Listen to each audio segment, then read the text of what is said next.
Friends, welcome back. Thanks for being with us today as we really get very close to the end of our study on Genesis. In fact, so close that we're actually in the book of Exodus today. And we won't be finishing Exodus. We will be announcing a new book here probably within the next day or so. But I think it does help, as we said yesterday, having finished the text of Genesis, I think it does help to see how it fits into the ongoing story that will become the through line of the Old Testament. And yesterday we mentioned that the people had settled in the land. Today we look at what is, I think, the wonderful bridge between the two books. We're looking at verse 8 here. Now a new king arose who did not know Joseph. And he said to his people, look, the Israelites are more numerous and more powerful than we are.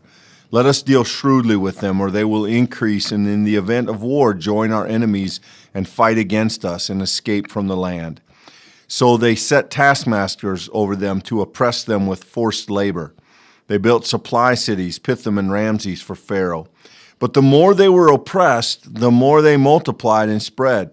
So the Egyptians came to dread the Israelites. The Egyptians became ruthless in imposing tasks on them and made their lives bitter with hard service in mortar and brick and every kind of field labor. They were ruthless in all the tasks they imposed on them. So this isn't part of the story of Genesis, but it is the connection.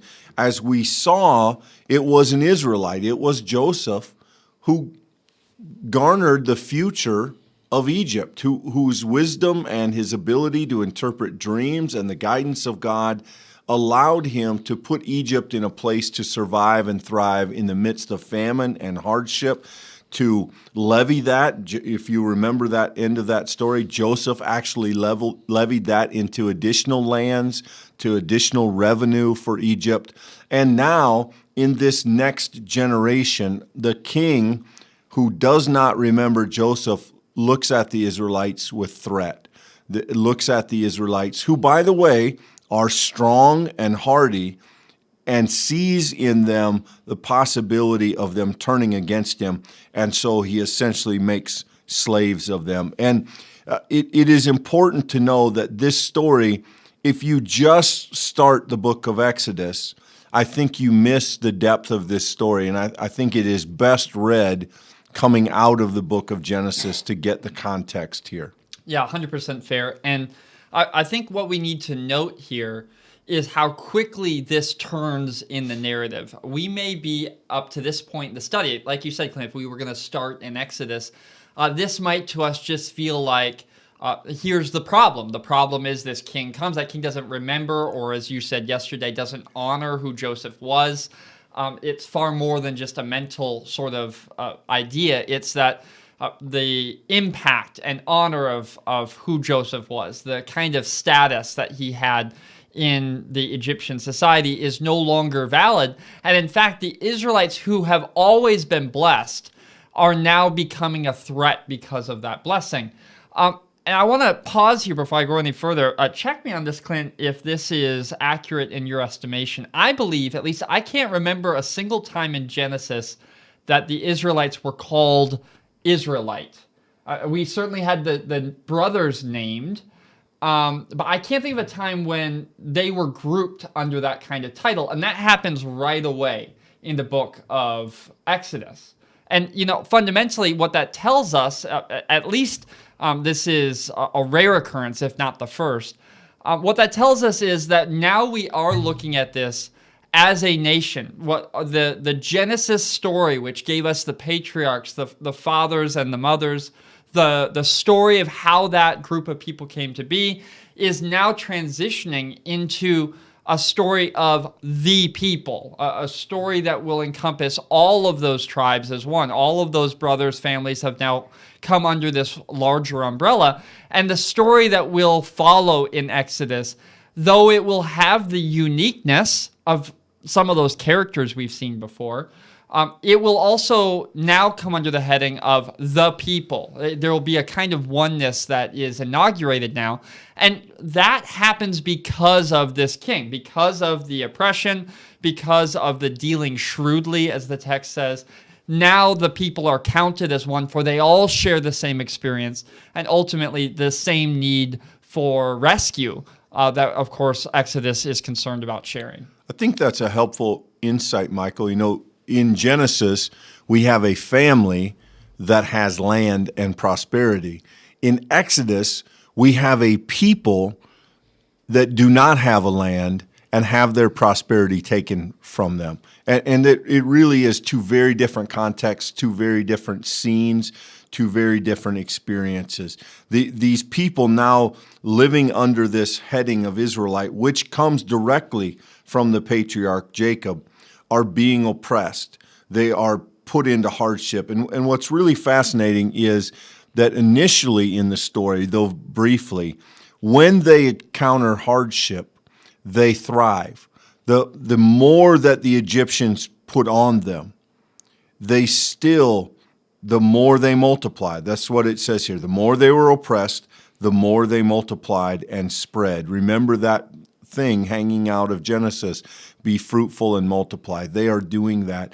It is only when the Pharaoh ups this oppression and begins to attack their children that I think we see in the book of Exodus a broken people. It is in seeing the death of their children, the murder of their children, that they are gutted and that they become something other than strong, something other than resilient. It takes from them some core of who they are. And in that encounter, the Pharaoh then really makes of them victims and holds them captive through that threat and through those actions. And if you've ever read the book of Exodus, we won't go into this in great detail, but God is hard on Egypt. God is hard on the Pharaoh. And it's easy to read that and think, whoa, God is really going after them. It stems from this opening chapter in which the Pharaoh tells his people, throw their male children into the Nile. And it really reads in this text like the Pharaoh declaring war on Israel, and of course, who stands behind Israel but God. And so in a sense, this Pharaoh, all traced back to this one line, he did not remember Joseph, makes an enemy of God, and ultimately moves toward God acting destructively in his own country and even against his own person. Yeah, and we don't have access to the original Hebrew language as English speakers, but we need to make sure that we see the care that's been taken here to emphasize the extent of the harm that's being done to the people of Israel. Just some of these word choices we have here in verse 11. I'll pull this up here for you. That their taskmasters set over them, oppress them with forced labor. But then you move down here, verse 12, the more that they were oppressed, the more they multiplied. Then verse 13, they become ruthless. And then to finish in verse 14, they're ruthless in all the tasks that they impose on them. Whenever you see that kind of repetition in Scripture, you need to know right off the bat, this is important. This is being laid out. And I do think the idea of war may be the right metaphor here, Clint. Fundamentally, the kind of shrewdness being displayed here does in some ways remind us of Jacob and Laban, if you remember, where Laban is being blessed because of Jacob's presence, and Laban is able to sort of keep that on and through some trickery be able to maintain the blessing. Here, in the face of the Egyptians, it's not just shrewdness in the idea of economic gain, but rather militaristic strength, literal control, with the idea being that the people of Israel can't even leave the territory, is the exact words we hear quoted from the Pharaoh king who forgets Joseph. So that is exactly what's in field here, or what's in view here, is this idea that the people have been hard oppressed. They've been set upon difficultly, not a word. They've been set upon by this great adversary, which at one place was an ark, a place of safety, of refuge, right? They found in Egypt a place of safety from the famine. Now it has turned against them and become a place of great adversity, oppression, difficulty, and ruthlessness. And so because of that a very quick and very sharp change, we've now already been set up with what is the major concern of the book of Exodus, and that is, what does the God who's been faithful to Abraham and to Isaac and to Jacob, what is that God going to do for these Israelites in the face of a geo-national power, the place where God had turned something bad into good? What is God going to do now that it has turned bad? So the point I'm trying to make here, Clint, is just the theme of Genesis, of God's faithfulness amidst adversity, God's willingness to work even through the people's choices, lots of times bad choices.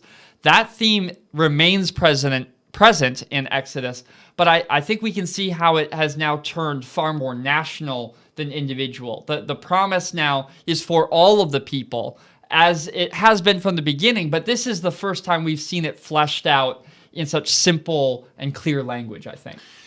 I think that when the Bible does something like change books, when it skips over a significant amount of time, as a reader, we don't always take that into account. We move from the end of Genesis to the beginning of Exodus without understanding that there are decades, perhaps century, involved in this transition. It is telling. If you remember, there's nowhere in the late part of Genesis that this tension with Egypt is kind of portrayed. In fact, the Pharaoh blesses the family of Joseph, gives them the choice of the land, the first fruits, puts them to work for him, even caring for his flocks. In chapter 47, Jacob himself blesses the Pharaoh in God's name. There is not. Maybe it's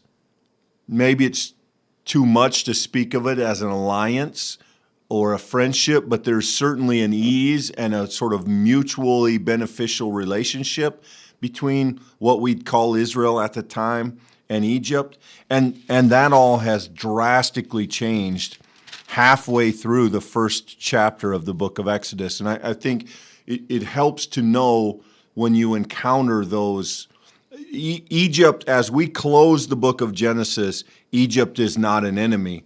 As we open the book of Exodus, Egypt stands as the primary enemy, not only of Israel, but of the God of Israel. And that will be the defining conflict of this book, the Pharaoh versus God. Whereas previously we saw the Pharaoh and Joseph working together, seemed to be honoring one another and certainly benefiting one another. And I think it helps to just realize that when we make some of those transitions, whole landscapes have changed. And we need to be aware of that, I think, to do justice to the story. You know what's really interesting, Clint, is as Genesis ends in Egypt and then Exodus, of course, picks it up there again with a very different vantage, I think, maybe might really not put enough emphasis in our Bible understanding of how important Egypt is throughout the entire scriptures. Of course, we could be aware here at the beginning, we have Egypt. Egypt is going to be referenced metaphorically by the prophets, sort of that late Old Testament text. We're going to have different sort of political impact of Egypt throughout some of the more historical books. But all the way even into the New Testament, you might remember that, of course, it was Jesus's parents who found refuge in, of all places, Egypt. And, that is, even in our New Testament account of the story of Jesus, the fact that Egypt comes into the text in so many different ways, I think, is a reminder to each of us that in many ways, the story of God's people is a highlight of a people who, in their own time and place, were never the world power, right? This is not a story about the nation who was top of the pile and had all of the military and all of the economic strength. Ultimately, the people of Israel lived throughout their entire time from Genesis, and you'll see this all the way throughout the rest of the Old Testament. They lived in the shadow of much larger powers. And in many ways, they're trying to make a way in the midst of that very difficult situation. And yet, what we know is, of course, that God doesn't need military strength. God doesn't need an economic powerhouse. God is, under God's own choice, by God's own power, able to lead the people forward into that promised land and that promised place where God has promised that they would be. It's easy maybe for us to miss how substantial that is. And, I just want to encourage you, while for many of us reading Genesis is overwhelming because it's not particularly devotional, it's not particularly, the word for the day kind of material, I do feel like when we're able to look over the breadth of Genesis, we can see that it is and always has been an account of how God made a promise and how God has now been faithful to pursue that promise. And we've seen that in just the earliest chapters of Exodus, though I would even say magnified.